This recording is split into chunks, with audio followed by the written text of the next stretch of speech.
সুপ্রিয় শিক্ষার্থী আসসালামু আলাইকুম। ষষ্ঠ শ্রেণীর গণিত সমাধান নিয়ে চলে আসলাম। আজকে আমরা সংখ্যার গল্পের প্রথম অধ্যায় যে অনুশীলনী অঙ্কগুলো আছে সবগুলো আজকে আমরা কমপ্লিট করব। আজকে আমরা 13 পেজে যতগুলো অঙ্ক আছে অনুশীলনী সেই অঙ্কগুলো আজকে আমরা কমপ্লিট করব। এখানে 1 নম্বরটা বলা হয়েছে পুনরাবৃত্তি না করে নিচের অঙ্কগুলো ব্যবহার করে 4 অঙ্কের বৃহত্তম সংখ্যা ও 4 অঙ্কের ক্ষুদ্রতম সংখ্যা তৈরি করো। মানে একই সংখ্যা বারবার ব্যবহার করা যাবে না, একবারই ব্যবহার করে সেটা তোমাদের কি করতে হবে, 4 অঙ্কের বৃহত্তম এবং 4 অঙ্কের ক্ষুদ্রতম সংখ্যা তৈরি করলে হয়ে যাবে। তো প্রথম ক নাম্বার বলেছে 2 8 7 4, এটাকে আমরা বৃহত্তম সংখ্যা করব এবং ক্ষুদ্রতম সংখ্যা তৈরি করব। এখানে একের ক নাম্বার সমাধান দেব, দেওয়ার পর আমরা দেয়া আছে বলে সর্বপ্রথম অঙ্কটা তুলে নিয়েছি 2 8 7 4। এই অঙ্কটাকে আমরা 4 অঙ্কের বৃহত্তম সংখ্যা তৈরি করবে। এখানে বলা হয়েছে পুনরাবৃত্তি না করে 4 অঙ্কের বৃহত্তম সংখ্যা। আমরা কিন্তু পুনরাবৃত্তি বলতে একই সংখ্যা বারবার ব্যবহার করব না। এই জন্য আমরা প্রথমে বৃহত্তম সংখ্যা তৈরি করতে হলে সর্বপ্রথম সবচেয়ে বড় সংখ্যা কোনটা 8, এই জন্য দেওয়া হয়েছে 8। তার চেয়ে একটু ছোট কত 7, এই জন্য দেওয়া হয়েছে 7। তার চেয়ে একটু ছোট 4, এই জন্য দেওয়া হয়েছে 4। তার চেয়ে একটু ছোট 2, এই জন্য দেওয়া হয়েছে 2। তাহলে 8 7 4 2 এটা হচ্ছে 4 অঙ্কের বৃহত্তম সংখ্যা, কোনোটা পুনরাবৃত্তি ব্যবহার হয়নি। এবার দেখি পুনরাবৃত্তি না করে 4 অঙ্কের ক্ষুদ্রতম সংখ্যা, ক্ষুদ্রতম মানে ছোট। তো ছোট থেকে আমরা সাজাবো, প্রথমে 2 সবচেয়ে ছোট, তারপরে দিয়েছি 2। 2 এর তার চেয়ে ছোট কোনটা 4, এই জন্য দেওয়া আছে 4। তার চেয়ে ছোট কত 7, এই জন্য দেওয়া 7। তার চেয়ে ছোট কত 8, এই জন্য দেওয়া আছে 8। তাহলে ক নম্বরের সমাধান হচ্ছে এইটা। এবার আমরা খ নাম্বার অঙ্কটা করব। এটা হচ্ছে খ নাম্বার অঙ্ক। আর খ নাম্বার অঙ্কটা বলা হয়েছে ফার্স্ট আমরা দেয়া আছে বলে অঙ্কটা তুলে নেব, যখন আমরা সমাধান করব 9 7 4 1, এটা ক্ষুদ্রতম এবং বৃহত্তম তৈরি করব। তো পুনরাবৃত্তি ব্যবহার না করে 4 অঙ্কের বৃহত্তম সংখ্যা। তো প্রথমে সবচেয়ে বড় যেটা সেটা দেব, 9 দিয়ে দিয়েছি। তার চেয়ে বড় কোনটা 7, এর ভিতর 7 দিলাম 7। এবার এর দুটার ভিতর সবচেয়ে বড় হচ্ছে 4, এই জন্য দিয়ে দিলাম 4। তারপরে রয়েছে 1 1। তাহলে সবচেয়ে বড় সংখ্যা থেকে সাজালে সেটা হচ্ছে বৃহত্তম হবে, আর সবচেয়ে ছোট সংখ্যা থেকে সাজাবো পুনরাবৃত্তি না করে 4 অঙ্কের ক্ষুদ্রতম সংখ্যা। এটা সবচেয়ে ছোট কত 1, এই জন্য দিয়েছি 1। তার এবার তিনটার ভিতর ছোট কোনটা 4, এই জন্য দিয়ে আছে 4। এই দুটার ভিতর ছোট হচ্ছে 7, এই জন্য দিয়ে দিলাম 7। তারপরে 9 ছিল 9। তাহলে পুনরাবৃত্তি একটা ব্যবহার করিনি, একই সংখ্যা বারবার ব্যবহার করিনি। তো এই কয়টা দিয়ে আমরা কি করলাম, 4 অঙ্কের বৃহত্তম সংখ্যা এবং 4 অঙ্কের ক্ষুদ্রতম সংখ্যা তৈরি করে ফেললাম। গ নাম্বারটা সমাধান করব। ফার্স্ট আমি দেয়া আছে বলে অঙ্কটা তুলে নেব।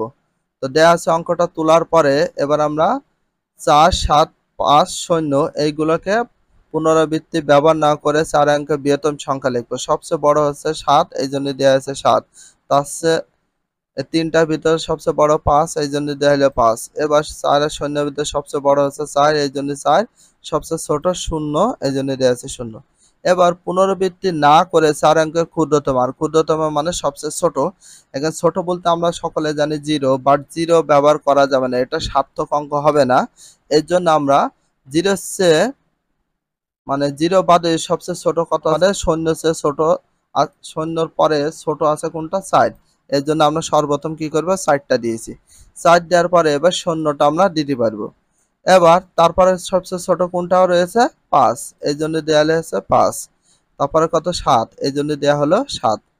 এটা হচ্ছে আমাদের মূল অ্যান্সার, গ নাম্বার সমাধান। ঘ নাম্বার দেওয়া আছে, সর্বপ্রথম অঙ্কটা আমরা তুলে নেব। 1 7 6 2 তোলার পরে এবার পুনরাবৃত্তি না করে 4 অঙ্কের বৃহত্তম সংখ্যা। এখানে সবচেয়ে বড় সংখ্যা হচ্ছে 7, দেওয়া হয়েছে 7। তারপরে কত 6, তারপরে 6। তারপর বড় কত 2 2, তারপরে 1। এইভাবে সবচেয়ে বড় থেকে ছোট সাজালে সেটা বৃহত্তম হয়। এবার সবচেয়ে ছোট থেকে যদি সাজাই তাহলে সেটাই ক্ষুদ্রতম হয়। সবচেয়ে ছোট হচ্ছে 1, এই জন্য 1 দিয়েছি। তারপরে ছোট কোনটা 2, এই জন্য দেওয়া আছে 2। তারপরে ছোট কত 6, এই জন্য 6। তারপরে 7, এই জন্য 7। এটা হচ্ছে আমাদের ঘ নাম্বার প্রশ্নের সমাধান। ঙ নাম্বার প্রশ্নের সমাধানটা আমরা করব। তো ফার্স্ট টাইমে আমরা লিখবো, দেওয়া আছে বলে একটা কমা ইউজ করব। সর্বপ্রথম অঙ্কটা আমরা তুলে নিয়েছি 5 4 0 2। তো পুনরাবৃত্তি ব্যবহার না করে 4 অঙ্কের বৃহত্তম সংখ্যা তৈরি করব। বৃহত্তম মানে সবচেয়ে বড়। তো প্রথমে সবচেয়ে বড় হচ্ছে 5, এই জন্য দেওয়া আছে 5। তারপরে 4, এই জন্য দেওয়া আছে 4। তারপরে কত বড় 2, তো 2। তারপরে ছোট শূন্য, এই যে এটা দিয়ে দিলাম। এবার পুনরাবৃত্তি না করে 4 অঙ্কের ক্ষুদ্রতম সংখ্যা লিখব। তো এখানে সবচেয়ে ছোট হয় আমরা সকলে জানি শূন্য। শূন্য যদি আমরা শুরুতে ক্ষুদ্রতম দিই তাহলে এটা সার্থক অঙ্ক হবে না। এই জন্য শূন্য চেয়ে শূন্য বাদে আর কোনটা সবচেয়ে ছোট আছে? 2 আছে। এই জন্য সর্বপ্রথম শুরুতে দিতে হবে 2, তারপর শূন্য আছে, শূন্যটা দিয়ে দেব, পরবর্তীতে দিয়ে দিতে হবে। তারপরে ছোট কত আছে? 4, এই জন্য দিয়েছি 4। তারপরে ছোট আছে কত? 5, এই জন্য দিলাম 5। এটা হচ্ছে 19 নম্বর প্রশ্নের সমাধান। এখানে আমাদের 1 নম্বর প্রশ্নটা সমাধান করে কমপ্লিট করে ফেললাম। এবার আমরা 2 নম্বর প্রশ্নের সমাধানটা করব। আর 2 নম্বর প্রশ্নের সমাধানে যে কোনো একটি অঙ্ক 2 বার ব্যবহার করে এর ভিতরে যে কোনো একটা অঙ্ক 2 বার ব্যবহার করে বৃহত্তম ও ক্ষুদ্রতম সংখ্যা তৈরি করতে হবে। তো 2 এর ক সমাধান দেওয়া আছে বলে অঙ্কটা তুলে 3, 8, 7। তো এখানে আমাদের বলেছে একটি অঙ্ক 2 বার ব্যবহার করে বৃহত্তম সংখ্যা যে কোনো একটা, এর ভিতর যে কোনো একটা অঙ্ক 2 বার ব্যবহার করে একটা বৃহত্তম সংখ্যা তৈরি করব। এখানে আমাদের সবচেয়ে বড় আছে কত? 8। তো 8 কে আমি 2 বার ব্যবহার করব। তো 8 কে 2 বার ব্যবহার করেছি, এই যে প্রথম 8। এবারে বৃহত্তম সংখ্যা মানে সবচেয়ে বড় সাজাবো। প্রথমে 8, এই 8 দুইটা 8 পরপর দিয়েছি, তারপরে 7, 7, তারপরে এই 3 ছিল 3।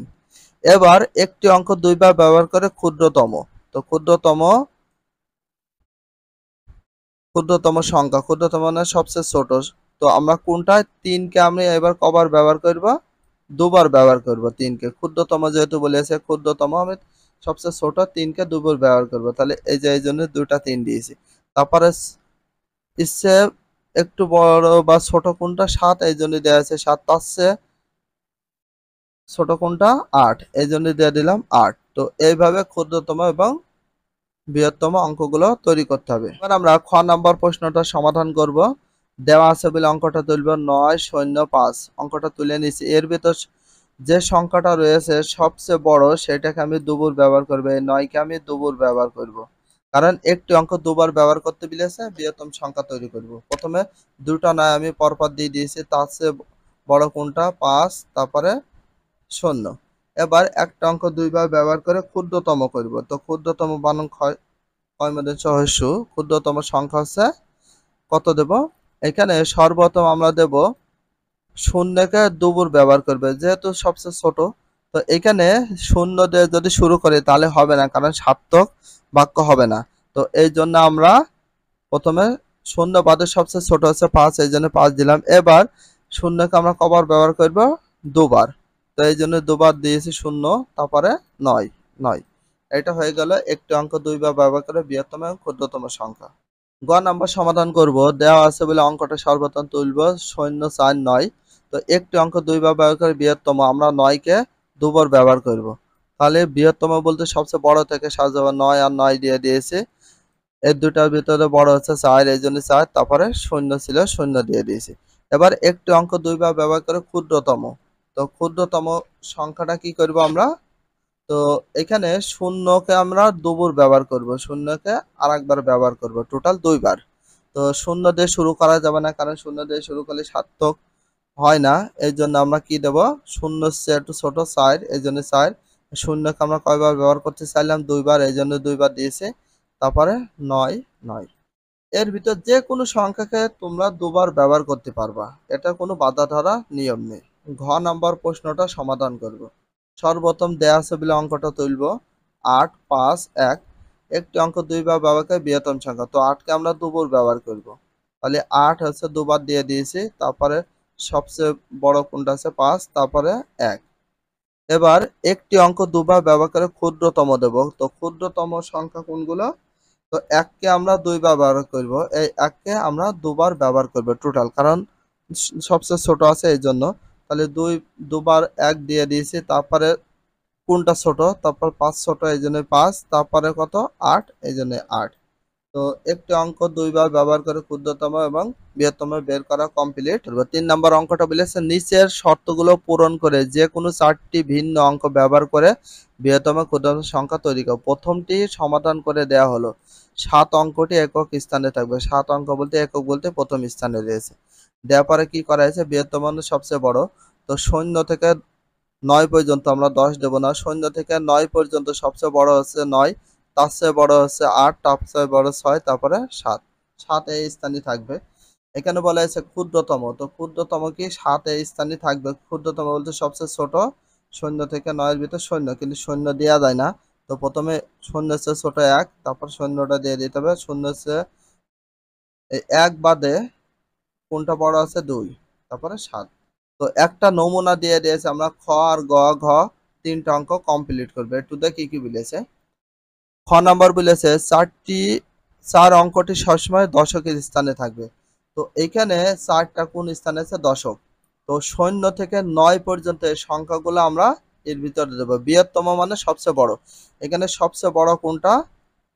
9, এই জন্য দিয়ে দিলাম 9। ইচ্ছে 9 বাদে তার চেয়ে সবচেয়ে বড় কোনটা? 8, এই জন্য দিয়ে দিয়েছি 8। এবার 4 তো দশক স্থানে থাকবে। এবার 8 এর চেয়ে 8 বাদও তার চেয়ে সবচেয়ে বড় হচ্ছে 7, এই জন্য দেওয়া হয়েছে 7। এবার ক্ষুদ্রতম মানে সবচেয়ে ছোট, তো 4 হচ্ছে দশক স্থানে থাকবে।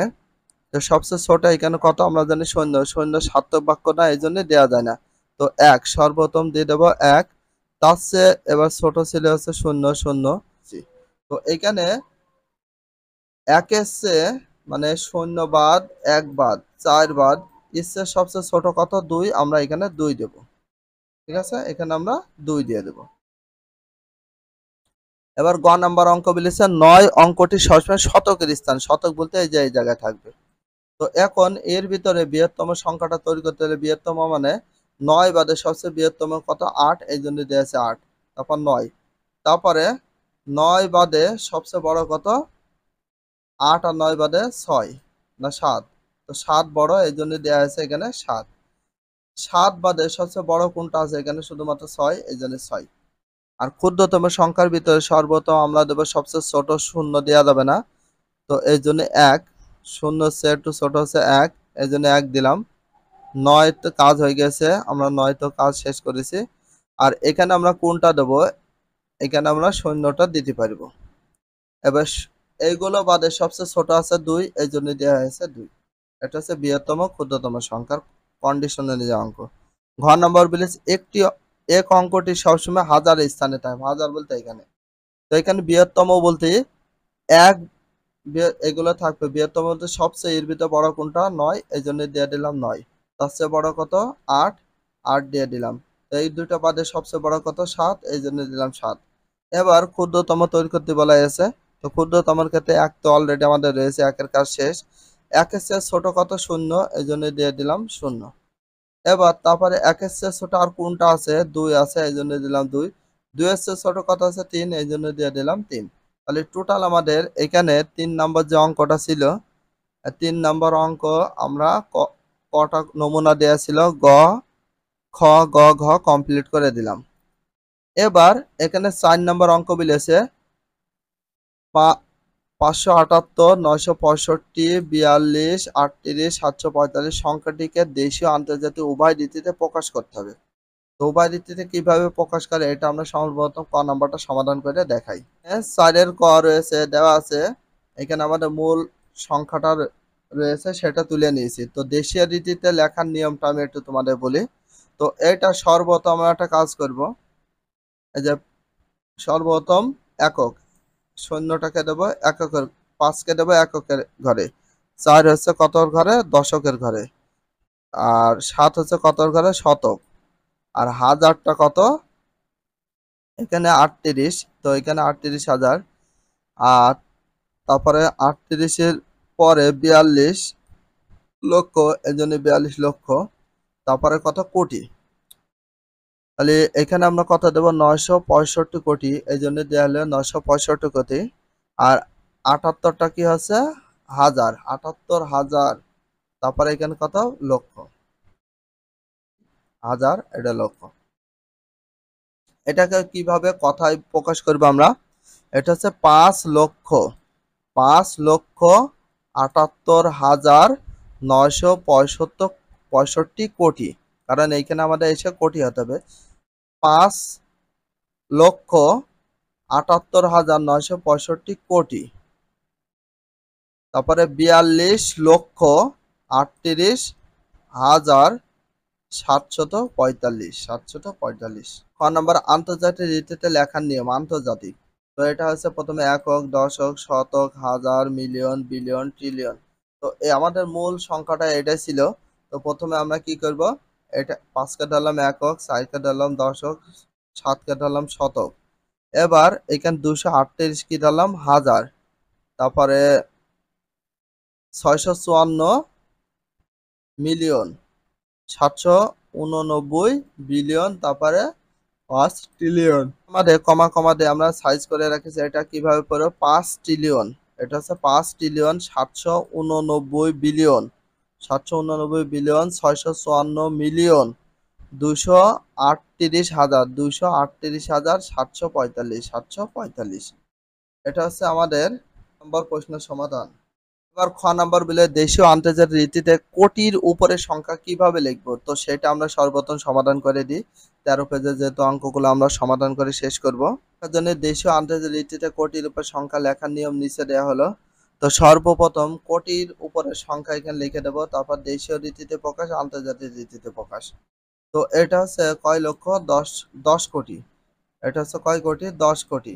তাহলে আর এখানে আমরা 10 কোটিকে কি বলতে পারি, 100 মিলিয়ন, 100 মিলিয়ন। এবার 100 কোটি, তো এখানে কত কোটি, 100 কোটি। তাহলে এটা আমরা কি বলতে পারি, 100 কোটি সমান 1 বিলিয়ন। তাহলে এটা 100 কোটি বলতে কত বিলিয়ন, 1 বিলিয়ন। এবার 1000 কোটি, তো 1000 কোটি হলে আমরা এখানে লিখতে পারবো 10 বিলিয়ন। আর 10,000 কোটি হলে 100 বিলিয়ন। তো এটা হচ্ছে আমাদের অনুশীলনীর অধ্যায়ের অঙ্কগুলো সব কমপ্লিট করে দিলাম। কারো যদি কোনো প্রশ্ন থাকে কমেন্ট করে জানিয়ে দিও।